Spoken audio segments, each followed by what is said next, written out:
समुद्र की सतह पर उठती लहरों की कल्पना कीजिए। बिल्कुल। हर लहर एकदम अलग दिखती है। कोई ऊंची है, कोई छोटी, कोई बहुत तेज, कोई शांत। हाँ, सबकी अपनी एक अलग पहचान लगती है। बिल्कुल, लेकिन हम सब ये भी जानते हैं कि लहर का अपना कोई अलग वजूद नहीं है ना? यही बात है। वो तो समुद्र का ही एक रूप है। उसका जन्म भी समुद्र से होता है और अंत भी उसी में। वो समुद्र से अलग होकर एक पल भी नहीं रह सकती। और दिलचस्प बात यही है कि हजारों साल पुराना वेदांत दर्शन और आज का आधुनिक विज्ञान दोनों ही कहीं ना कहीं इसी तरह के विचारों के इर्द गिर्द घूमते नजर आते हैं। बिल्कुल, और आज हमारा मकसद इन्हीं दो अलग अलग लगने वाली धाराओं के बीच के पुल को खोजना है। तो चलिए इसी अनोखे संगम की गहराई में उतरते हैं। हाँ, ये समझने की कोशिश करते हैं कि चेतना और वास्तविकता को लेकर वेदांत के सिद्धांत और विज्ञान की जो नई नई खोजें हैं वो किस तरह एक ही दिशा में इशारा कर रही हैं। तो फिर लहर वाले उदाहरण पर ही वापस आते हैं। ठीक है। वेदांत कहता है कि हमारा और इस ब्रह्मांडीय चेतना जिसे ब्रह्म कहा गया है उसका संबंध भी कुछ ऐसा ही है। मतलब हम खुद को एक अलग व्यक्ति, एक जीव मानते हैं। हाँ, जिसकी अपनी पसंद नापसंद है, अपनी एक कहानी है। ठीक वैसे ही जैसे एक लहर शायद खुद को समुद्र से अलग समझती होगी। और वेदांत के अनुसार असल में हम उसी एक चेतन सत्ता की अभिव्यक्ति हैं। हमारा नाम, हमारा रूप, हमारी पहचान, ये सब उस लहर की तरह ही अस्थायी है। ये सुनने में बहुत काव्यात्मक लगता है, लेकिन विज्ञान के पास इस तरह के विचार के लिए कोई आधार है? क्योंकि विज्ञान तो चीजों को अलग अलग करके समझने में यकीन रखता है। यहीं पर बात बहुत रोचक हो जाती है। विज्ञान, खास तौर पर क्वांटम फील्ड थ्योरी, एक बहुत ही हैरान करने वाली तस्वीर पेश करती है। अच्छा। ये थ्योरी बताती है कि पूरा ब्रह्मांड असल में अलग अलग चीजों का ढेर नहीं है, बल्कि कुछ गिने चुने ऊर्जा क्षेत्रों, मतलब फंडामेंटल फील्ड से बना है। एक मिनट, आप ये कह रही हैं कि जिसे हम एक ठोस कण जैसे इलेक्ट्रॉन समझते हैं वो असल में कण है ही नहीं? वो एक कण है, लेकिन वो उस तरह का कण नहीं है जैसे कोई छोटी सी गेंद हो। क्वांटम फील्ड थ्योरी के अनुसार जिसे हम एक पार्टिकल कहते हैं, वो उस पूरे ब्रह्मांड में फैले हुए फील्ड में आए एक कंपन या हलचल जैसी है। जैसे शांत पानी में पत्थर फेंकने से एक लहर बनती है वैसे? बिल्कुल। तो इलेक्ट्रॉन, प्रोटॉन, फोटॉन, ये सब अलग अलग चीजें नहीं हैं, बल्कि एक ही ऊर्जा के समंदर में अलग अलग तरह की लहरें हैं। तो फिर जिसे हम खाली जगह या वैक्यूम समझते हैं वो असल में खाली नहीं है? आपने बिल्कुल सही सवाल पूछा। मजेदार बात यही है कि इस थ्योरी के हिसाब से खाली जगह खाली है ही नहीं, वो उस ऊर्जा क्षेत्र की सबसे शांत अवस्था है जो संभावनाओं से भरी हुई है। अच्छा। हाँ, जैसे शांत समुद्र में भी लहरें पैदा होने की शक्ति होती है, ठीक वैसे ही। तो अगर विज्ञान ये कह रहा है तो वेदांत की वो हजारों साल पुरानी बात कि नाम और रूप केवल कंपन है, इसका मतलब ये कुर्सी, ये माइक और मैं खुद असल में सिर्फ अलग अलग तरह की एनर्जी वाइब्रेशंस है। हाँ, आप इसे इस तरह समझ सकते हैं। वेदांत ने जिसे ब्रह्म कहा वो चेतना का सागर जो हर जगह है। विज्ञान आज उसे फंडामेंटल फील्ड कह रहा है, और जिसे वेदांत ने नाम और रूप कहा, विज्ञान उसे उस फील्ड में होने वाली कंपन या एक्साइटेशंस कह रहा है। भाषा अलग है पर इशारा एक ही दिशा में है। बिल्कुल।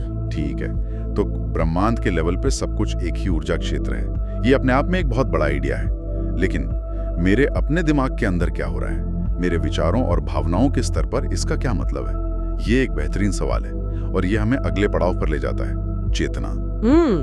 आज का न्यूरोसाइंस ये तो बहुत अच्छे से बताता है कि हमारे सारे अनुभव, विचार, भावनाएं, ये सब मस्तिष्क में हो रही न्यूरल एक्टिविटी से जुड़े हैं।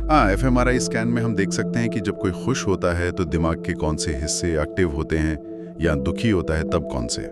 बिल्कुल, ऐसा लगता है कि विज्ञान दिमाग के हर राज को खोलने के बहुत करीब है। तो फिर वो कौन सी एक चीज है जो अभी भी पकड़ में नहीं आ रही? What is the actual missing piece? Missing piece है अनुभव करने वाला।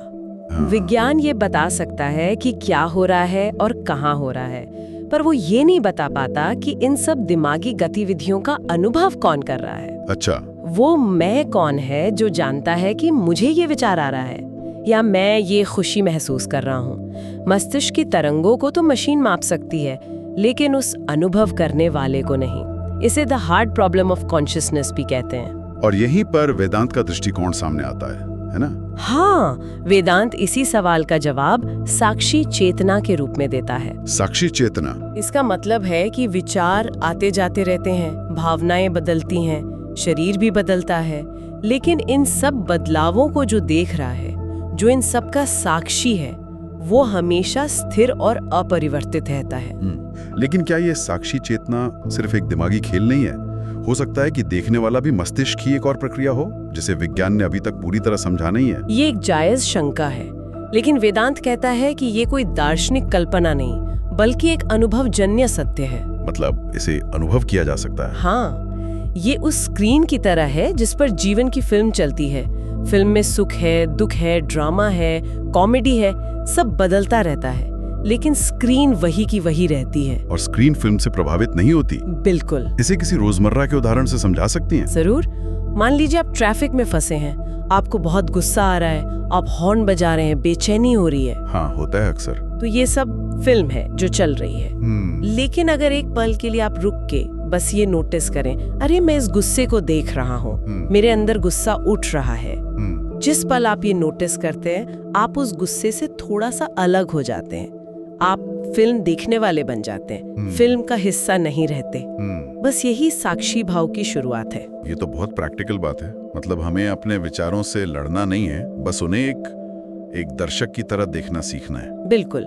और यहीं से एक और बेहतरीन उदाहरण सामने आता है दर्पण का। दर्पण का? हाँ, अगर दर्पण एकदम साफ है तो उसमें प्रतिबिंब भी एकदम स्पष्ट दिखाई देगा। लेकिन अगर वही दर्पण धुंधला या गंदा हो तो प्रतिबिंब भी बिगड़ा हुआ दिखेगा, है ना? वस्तु नहीं बदलती, सिर्फ उसका प्रतिबिंब बदलता है। तो वेदांत कहता है कि हमारा मन भी एक दर्पण की तरह है। हाँ, चेतना स्वयं हमेशा शुद्ध और अपरिवर्तनीय है, लेकिन मन के विकारों जैसे क्रोध, भय, इच्छाओं के कारण, मतलब मन के दर्पण पर जमी धूल के कारण, हमें वही चेतना सीमित और विकृत रूप में अनुभव होती है। अच्छा, तो इसका मतलब ये हुआ कि जब मुझे गुस्सा आता है तो मेरी मूल चेतना खुद नहीं बदलती? नहीं बदलती, बस मेरे मन के दर्पण पर धूल जम जाती है, जिससे उसका प्रतिबिंब बिगड़ जाता है और मुझे लगता है कि मैं गुस्से में हूँ। आपने बिल्कुल सही पकड़ा। और जब मन योग या ध्यान से शांत होता है, तब वो दर्पण साफ हो जाता है और चेतना अपने असली शुद्ध स्वरूप में झलकती है। तो इस समझ का हमारे रोजमर्रा के सुख दुख से क्या सीधा संबंध है? बहुत गहरा संबंध है। वेदांत समझाता है कि सुख और दुख मन की अवस्थाएं हैं, वो अंतिम सत्य नहीं है। वो बस बदलते हुए प्रतिबिंब है। हाँ, जैसे बादल कुछ देर के लिए सूरज को ढक सकते हैं, लेकिन वे सूरज का कुछ बिगाड़ नहीं सकते। सूरज तो अपनी जगह पर ही रहता है। ठीक वैसे ही दुख और सुख के बादल हमारी चेतना को ढक सकते हैं, पर चेतना खुद उनसे प्रभावित नहीं होती। तो जब ये समझ गहरी होती है, तो क्या इंसान को दुख महसूस होना बंद हो जाता है? नहीं, ऐसा नहीं है।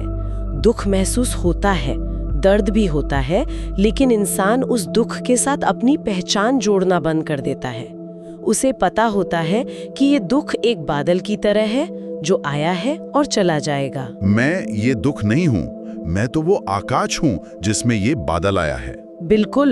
और इस समझ से एक भीतरी स्थिरता मिलती है जो बाहरी परिस्थितियों पर निर्भर नहीं करती। तो कुल मिलाकर हम ये देख रहे हैं कि विज्ञान बाहरी दुनिया की खोज करते करते उन्हीं सवालों पर पहुंच रहा है जिनका जवाब वेदांत ने भीतर की दुनिया में खोजा था। हाँ, ये एक अद्भुत संगम है।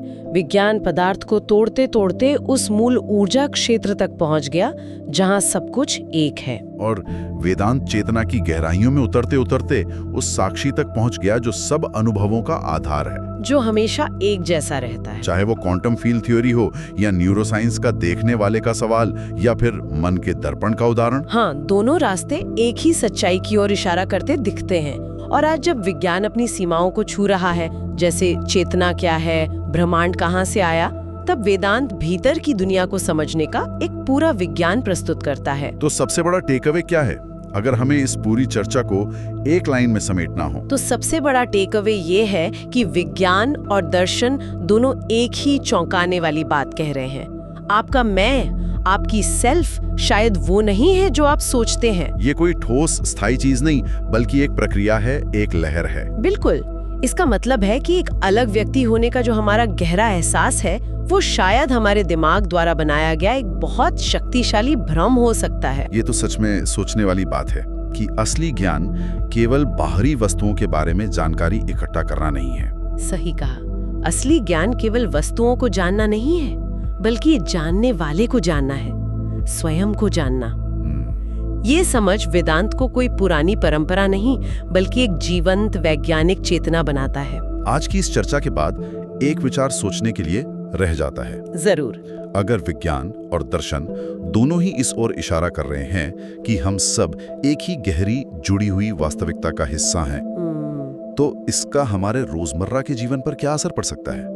अगर हम सब उसी एक समुद्र की लहरें हैं, तो हमारे बीच का ये अलगाव कितना सच्चा है? ये एक बहुत महत्वपूर्ण प्रश्न है। ये समझ हमारे अपने अस्तित्व को देखने के नजरिए और एक दूसरे के साथ हमारे संबंधों को कैसे बदल सकती है। ये सिर्फ एक बौद्धिक सवाल नहीं, बल्कि एक गहरे आत्मचिंतन का विषय है। हजारों साल पहले हिमालय की गुफाओं में कुछ ऋषियों ने आंखें बंद करके अस्तित्व के सबसे बड़े सवालों से जूझना शुरू किया। मैं कौन हूँ, ये जगत क्या है, समय क्या है। उनके गहरे चिंतन से जो दर्शन निकला, उसे हम वेदांत कहते हैं। और आज हजारों साल बाद विशालकाय मशीनों और जटिल गणित के सहारे आधुनिक भौतिकीविद ठीक उन्हीं सवालों से जूझ रहे हैं। तो आज का हमारा सवाल यही है, क्या ये दो रास्ते, एक भीतर की ओर जाने वाला और एक बाहर की ओर, वाकई एक ही मंजिल की तरफ बढ़ रहे हैं? मेरा मानना है कि वेदांत के सहज ज्ञान और आधुनिक विज्ञान की खोजों के बीच एक गहरा आश्चर्यजनक तालमेल है। और मेरा नजरिया ये है कि ये तालमेल मतलब सुनने में बहुत आकर्षक लगता है, पर शायद ये एक छलावा है। दोनों की भाषा, उनके लक्ष्य और सबसे जरूरी उनकी सच्चाई को परखने का जो तरीका है, वो एक दूसरे से बिल्कुल अलग है। और मुझे लगता है कि इन समानताओं को बढ़ा चढ़ाकर देखना विज्ञान और अध्यात्म दोनों की समझ को कमजोर करता है। मुझे लगता है कि हम एक ही हकीकत को दो अलग अलग जबानों में समझने की कोशिश कर रहे हैं। सही। देखिए, 20वीं सदी की शुरुआत में आइंस्टीन ने अपने समीकरण E = mc² से दुनिया को बताया कि पदार्थ और ऊर्जा अलग अलग नहीं है, बल्कि एक ही सिक्के के दो पहलू हैं। पदार्थ बस यूं कहिए जमी हुई ऊर्जा है। ये भौतिकी के लिए क्रांति थी। हाँ, बिल्कुल। लेकिन ठीक यही बात वेदांत हजारों सालों से कहता आया है कि इस दुनिया में जो अनगिनत नाम और रूप दिखते हैं, ये पेड़, पहाड़, इंसान, इन सब के पीछे एक ही मूल तत्व ब्रह्म है। वही एक ऊर्जा है जो अलग अलग रूपों में प्रकट होती है। और बात सिर्फ यही खत्म नहीं होती। क्वांटम भौतिकी ने जब परमाणुओं की दुनिया में झांका, तो एक बड़ी अजीब बात पता चली, पर्यवेक्षक प्रभाव, जिसे ऑब्जर्वर इफेक्ट कहते हैं। यानी जब तक आप किसी कण को देखते नहीं, वो एक निश्चित जगह पर होता ही नहीं है। वो सिर्फ संभावनाओं के एक बादल की तरह मौजूद रहता है। ये वेदांत की उस धारणा से सीधे सीधे जुड़ता है जहां चेतना को इस ब्रह्मांड का आधार माना गया है, जिसके बिना कोई अनुभव, कोई यथार्थ संभव ही नहीं है। तो ये दिखाता है कि प्राचीन ऋषियों का अंतर्ज्ञान और आज के वैज्ञानिकों के प्रयोग वो एक ही दिशा में इशारा कर रहे हैं। मैं समझती हूँ कि ये सुनने में कितना आकर्षक लगता है, लेकिन यहीं पर हमें एक वैज्ञानिक के तौर पर बहुत सावधान रहना होगा। ये जो तुलना है, ये रूपकों और वास्तविकताओं को आपस में मिला देती है। देखिए, जब विज्ञान ऊर्जा की बात करता है, तो वो एक ऐसी चीज है जिसे हम माप सकते हैं। हम उसे जूल में, इलेक्ट्रॉन वोल्ट में मापते हैं। उसके लिए हमारे पास पक्के गणित के फॉर्मूले हैं। लेकिन वेदांत का ब्रह्म एक आध्यात्मिक, एक अभौतिक और पूरी तरह से व्यक्तिगत अनुभव पर आधारित सत्य है। उसे आप किसी लैब में नहीं माप सकती। पर अनुभव तो सत्य है। अनुभव सत्य है, लेकिन वो व्यक्तिपरक सत्य है। तो इन दोनों को एक ही कहना, मुझे लगता है, दोनों अवधारणाओं के साथ अन्याय है। और आपने पर्यवेक्षक प्रभाव का जिक्र किया, जो क्वांटम मैकेनिक्स का एक बहुत ही गलत समझा गया कॉन्सेप्ट है। क्वांटम भौतिकी में पर्यवेक्षक का मतलब किसी इंसान की चेतना से नहीं है। वहां पर्यवेक्षक कोई भी मापने वाला उपकरण हो सकता है। एक फोटोन डिटेक्टर, एक कैमरा, कुछ भी। उस डिटेक्टर में कोई चेतना नहीं होती। तो एक मापने वाले उपकरण की तुलना वेदांत की सर्वव्यापी ब्रह्मांडीय चेतना से करना, ये विज्ञान की भाषा का गलत इस्तेमाल है। विज्ञान का तो पूरा सफर ही वस्तुनिष्ठ यानी ऑब्जेक्टिव नियमों को खोजने का रहा है। ऐसे नियम जो किसी के मानने या ना मानने पर निर्भर ना हो। जबकि वेदांत का लक्ष्य आत्म अनुभूति जैसा गहरा व्यक्तिपरक अनुभव है। तो इनके रास्ते और मंजिलें इतनी अलग हैं कि इनकी तुलना करना ही भ्रामक हो सकता है। चलिए आपकी बात मान लेते हैं कि पद्धतियां अलग हैं, लेकिन उन पद्धतियों से जो निष्कर्ष निकल रहे हैं उनका क्या? क्वांटम फील्ड थियरी, जो आज पदार्थ की हमारी सबसे गहरी समझ है, वो क्या कहती है? वो कहती है कि असल में कोई कण जैसी ठोस चीज है ही नहीं। पूरा ब्रह्मांड कुछ ऊर्जा क्षेत्रों, जैसे एक इलेक्ट्रॉन फील्ड है, एक फोटॉन फील्ड, इनसे भरे हुए एक महासागर की तरह है। और जिसे हम कण कहते हैं वो बस उस फील्ड में एक लहर या एक कंपन जैसा है। एक एक्साइटेशन। बिल्कुल। इसका मतलब है कि बुनियादी स्तर पर कोई अलग थलग चीज नहीं है, सिर्फ क्षमता और ऊर्जा के स्पंदनशील क्षेत्र हैं।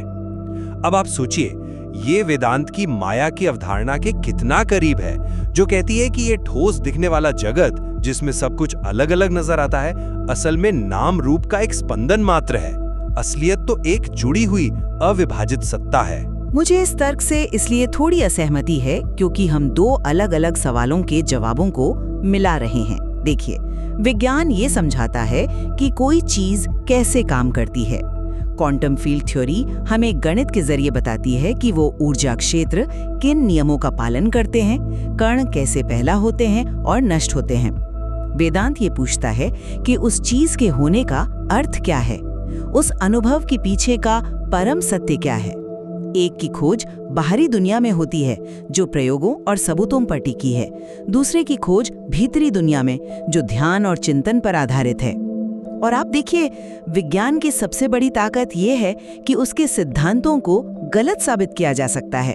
अगर कोई सिद्धांत ऐसा है जिसे किसी भी प्रयोग से गलत साबित करने की कोई गुंजाइश ही न हो, तो वो विज्ञान नहीं है। अच्छा। वेदांत की शिक्षाएं इस दायरे में आती ही नहीं। अहम ब्रह्मास्मि, यानी मैं ही ब्रह्म हूँ की अनुभूति को आप किसी लैब में न तो साबित कर सकती हैं, न ही गलत साबित कर सकती हैं। ये एक निजी गहरा अनुभव है। इसलिए इन दोनों की तुलना करना वो सेब और संतरे की तुलना करने जैसा हो गया। दोनों गोल हो सकते हैं, पर उनका सार, उनकी प्रकृति बिल्कुल अलग है। लेकिन मैं कह रहा हूं कि विज्ञान खुद अब उस मोड़ पर पहुंच रहा है जहां वह अपने वस्तुनिष्ठ होने के दावे पर सवाल उठाने लगा है। क्वांटम भौतिकी का एक और भी गहरा पहलू है, क्वांटम एंटेंगलमेंट। एंटेंगलमेंट। आइंस्टाइन ने इसे spooky action at a distance, यानी डरावनी दूरी की कार्रवाई कहा था। इसका मतलब यह है कि अगर दो कण एक बार संपर्क में आ जाएं, तो आप उन्हें ब्रह्मांड के दो अलग अलग छोरों पर भी ले जाएं। वे एक दूसरे से रहस्यमयी तरीके से जुड़े रहते हैं। अगर आप एक की कोई खासियत मापते हैं, तो दूसरे की खासियत उसी पल तय हो जाती है, प्रकाश की गति से भी तेज। यह हमें क्या बताता है? यह बताता है कि गहरे स्तर पर देश और काल के पार सब कुछ एक दूसरे से जुड़ा हुआ है। ये वेदांत के उस महावाक्य सर्वम खल्विदम ब्रह्म, यह सब कुछ ब्रह्म ही है, इसका इससे बड़ा वैज्ञानिक सबूत और क्या हो सकता है? यह दिखाता है कि अलग होना एक भ्रम है, जुड़ा होना ही असली सच है। एक मिनट, यहीं पर हमें बहुत प्रिसीजन की, बहुत सटीकता की जरूरत है। एंटेंगलमेंट वाकई बहुत अजीब और काउंटर इंट्यूटिव है, इसमें कोई शक नहीं। लेकिन उसे ब्रह्मांडीय एकता का सबूत बताना एक बहुत बड़ी छलांग है। पहली बात, एंटेंगलमेंट से आप कोई सूचना प्रकाश की गति से तेज नहीं भेज सकते, तो ये भौतिकी के किसी भी नियम को नहीं तोड़ता। दूसरी और सबसे जरूरी बात, ये एक बेहद सटीक गणितीय संबंध है जिसे हम हजारों प्रयोगों में परख चुके हैं, और ये बेल की असमानता जैसे गणितीय प्रमेयों का पूरी तरह पालन करता है। ठीक है। ये कोई रहस्यमयी आध्यात्मिक जुड़ाव नहीं है, बल्कि क्वांटम मैकेनिक्स के नियमों का एक सीधा नतीजा है। तो मेरा सवाल आपसे ये है, क्या आप ये कह रहे हैं कि वेदांत के ऋषियों ने हजारों साल पहले ही इन गणितीय संबंधों को समझ लिया था, या ये सिर्फ एक काव्यात्मक समानता है जिसे हम आज पीछे मुड़कर देख रहे हैं? विज्ञान इन घटनाओं को समझने के लिए मॉडल बनाता है, जबकि वेदांत इन विचारों का इस्तेमाल चेतना को बदलने के लिए करता है। दोनों के उद्देश्य बिल्कुल अलग है। ठीक है, आप बार बार पद्धति और गणित पर जोर दे रहे हैं, लेकिन अगर हम एक पल के लिए उसे किनारे रखें और सिर्फ चेतना की भूमिका पर ध्यान दें। महान भौतिक शास्त्री जॉन व्हीलर ने पार्टिसिपेटरी यूनिवर्स का आइडिया दिया था। इसका मतलब है कि हम इस ब्रह्मांड के सिर्फ दर्शक नहीं हैं, बल्कि हम इसे बनाने में हिस्सेदार भी हैं।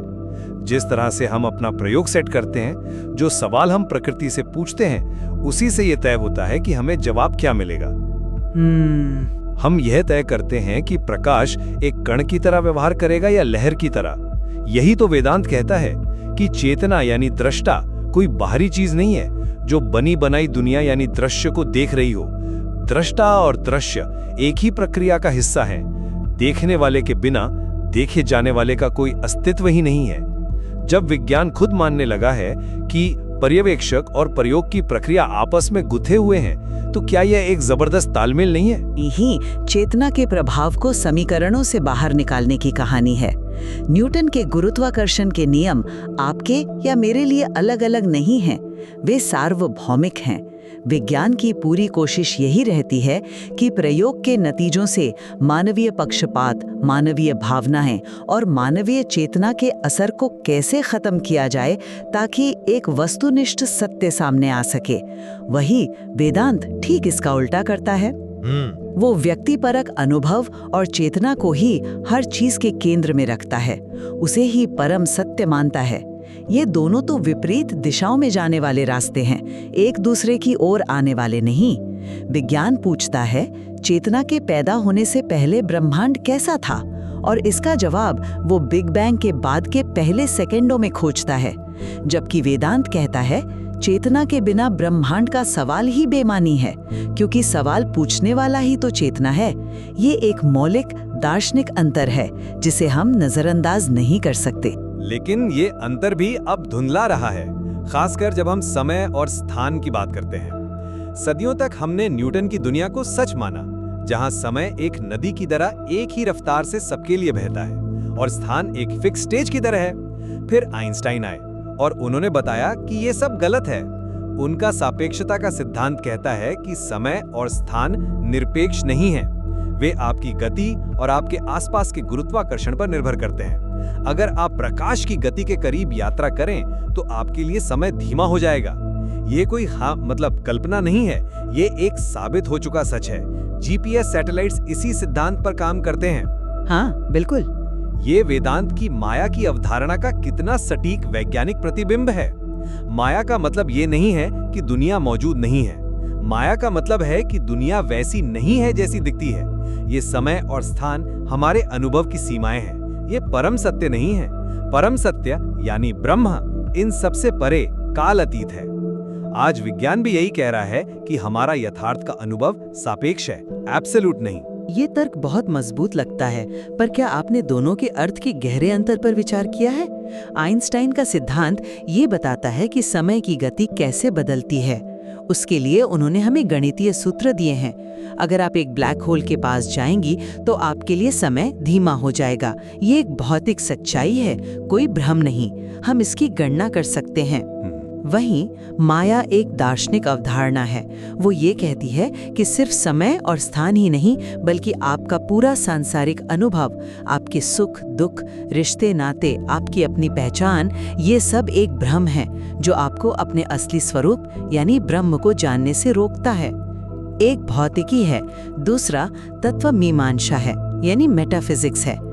आइंस्टाइन का सिद्धांत ये नहीं कहता कि समय एक भ्रम है, वो कहता है कि इसका माप सापेक्ष है। जबकि वेदांत के लिए मापने का ये पूरा खेल ही माया का हिस्सा है। दोनों के अर्थ और संदर्भ इतने अलग हैं कि उन्हें एक ही तराजू में तौलना दोनों के साथ नाइंसाफी है। मैं मानता हूँ कि संदर्भ और भाषा अलग हैं, पर क्या ऐसा नहीं हो सकता कि एक ही पहाड़ पर चढ़ने के दो अलग-अलग रास्ते हों जो आखिरकार एक ही चोटी पर मिलते हों?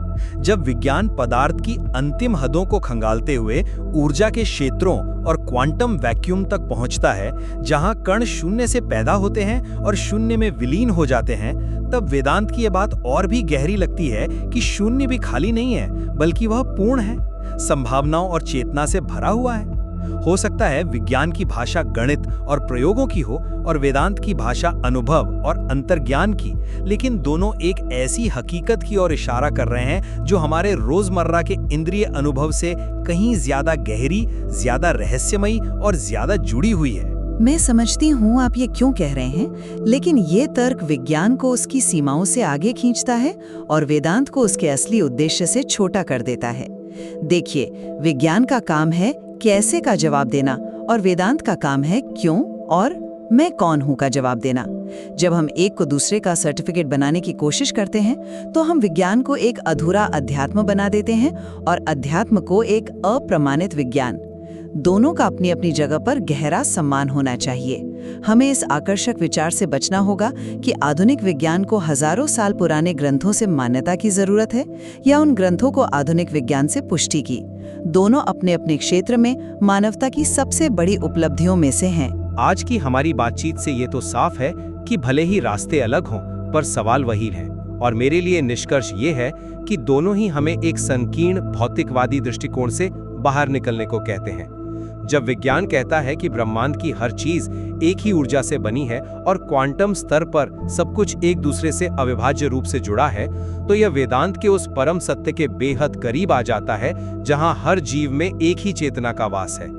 यह हमें ब्रह्मांड और खुद को एक समग्रता में देखने की दृष्टि देता है, जहां भौतिक और आध्यात्मिक अलग नहीं बल्कि एक ही वास्तविकता के दो पहलू हैं। मैं इस बात से सहमत हूँ कि ये संवाद अपने आप में बहुत जरूरी है, लेकिन मेरा निष्कर्ष थोड़ा अलग है। हमें समानताएं देखने के मोह में दोनों के मौलिक अंतर को नहीं भूलना चाहिए। विज्ञान की शक्ति उसकी परीक्षण योग्य और खुद को लगातार सुधारने की क्षमता में है। न्यूटन को आइंस्टीन ने गलत साबित किया और हो सकता है भविष्य में कोई आइंस्टीन को भी सुधारे। ये इसकी ताकत है। वेदांत की शक्ति उसके आत्मचिंतन और अनुभवात्मक ज्ञान की गहराई में है, जो हजारों सालों से अपरिवर्तित है। एक को दूसरे के प्रमाण के रूप में इस्तेमाल करना दोनों के साथ अन्याय है। ये चर्चा ये दर्शाती है कि वास्तविकता इतनी जटिल और बहुआयामी है कि उसे समझने के लिए हमें कई अलग-अलग दृष्टिकोणों की जरूरत है, और हर दृष्टिकोण का अपना महत्व और अपनी सीमाएं हैं। ये बिल्कुल स्पष्ट है कि सत्य की खोज, चाहे वो बाहरी ब्रह्मांड में टेलीस्कोप से हो या भीतरी जगत में ध्यान से, इंसान की सबसे गहरी प्रेरणाओं में से एक है। और शायद दोनों रास्ते हमें एक ही बात याद दिलाते हैं कि जो हम जानते हैं वो उस विशाल अज्ञात का एक छोटा सा कण मात्र है जिसे जानना अभी बाकी है।